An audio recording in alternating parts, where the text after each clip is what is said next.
पवित्र बाइबल यहेजकेल की पुस्तक 18 अध्याय। व्यक्तिगत जिम्मेदारी। फिर यहोवा का यह वचन मेरे पास पहुंचा, तुम लोग जो इज़राइल देश के विषय में यह कहावत कहते हो, खट्टे अंगूर तो खाए पुरखा लोगों ने, परंतु दांत खट्टे हुए बच्चों के, इसका क्या अर्थ है?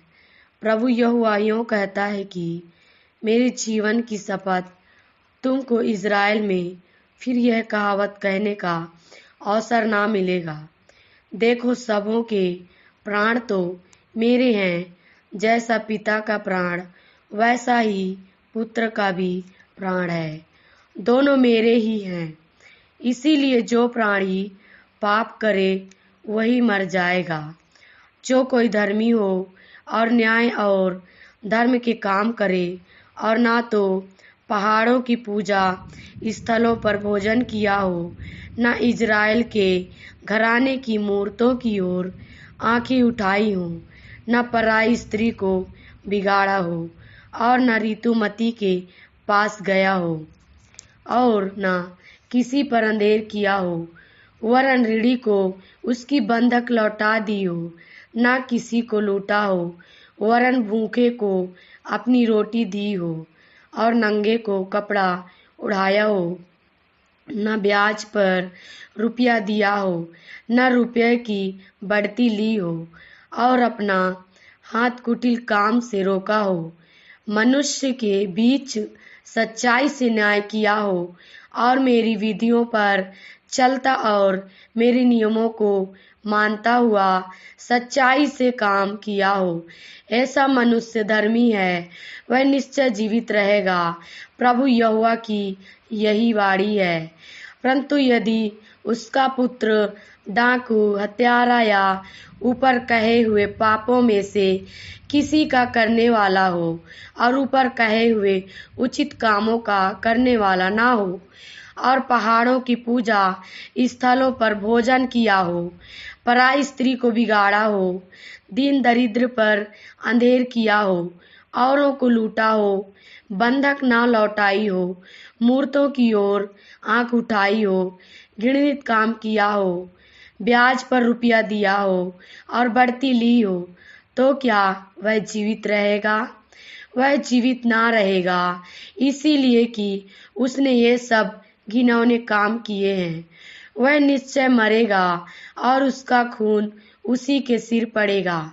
फिर यदि ऐसे मनुष्य का पुत्र हो और वह अपने पिता के ये सब पाप देखकर भय के मारे उनके समान ना करता हो, अर्थात ना तो पहाड़ों की पूजा स्थलों पर भोजन किया हो, ना इज़राइल के घराने की मूर्तों की ओर आंख उठाई हो, ना पराई स्त्री को बिगाड़ा हो, ना किसी पर अंधेर किया हो, ना कुछ बंधक लिया हो, ना किसी को लूटा हो, वरन अपनी रोटी भूखे को दी हो, नंगे को कपड़ा उड़ाया हो, दीन जन की हानि करने से हाथ रोका हो, ब्याज और बढ़ती ना ली हो, मेरे नियमों को माना हो और मेरी विधियों पर चला हो, तो वह अपने पिता के अधर्म के कारण ना मरेगा, वरन जीवित ही रहेगा।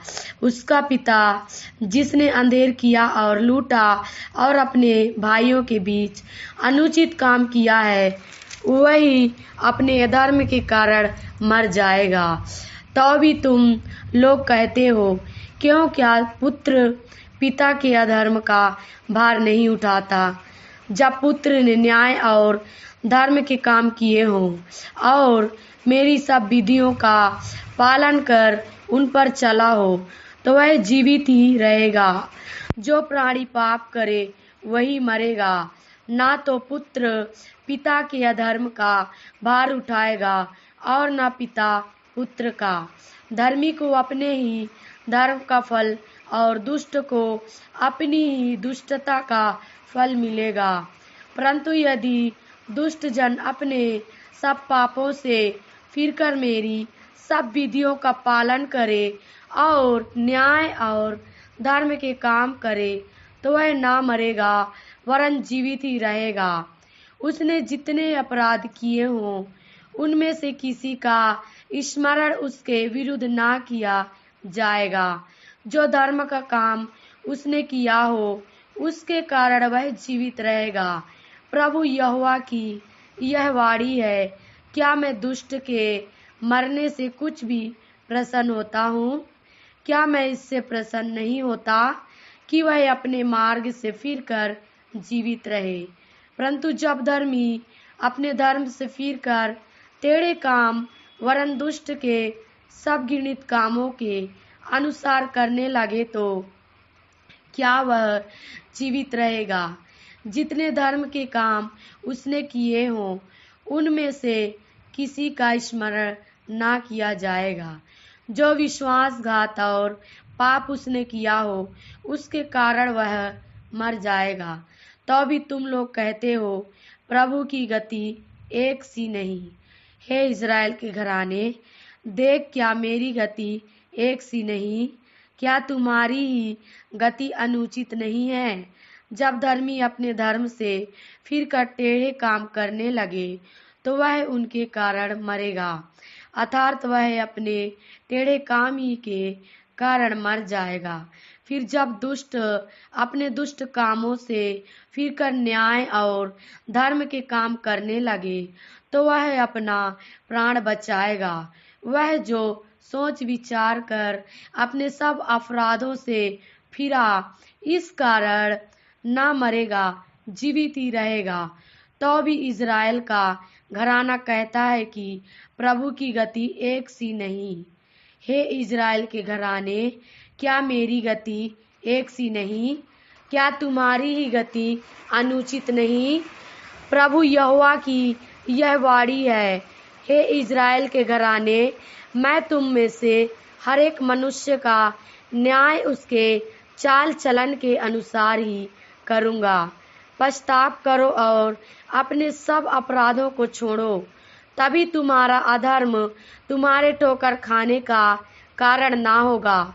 अपने सब अपराधों को जो तुमने किए हैं दूर करो, अपना मन और अपनी आत्मा बदल डालो। हे इज़राइल के घराने, तुम क्यों मरो? क्योंकि प्रभु यहोवा की यह वाणी है, जो मरे उसके मरने से मैं प्रसन्न नहीं होता। इसलिए पश्चाताप करो, तभी तुम जीवित रहोगे। आमीन। परमेश्वर पिता इन वचनों के द्वारा आप सभी को आशीष दे। सभी को जय मसीह की।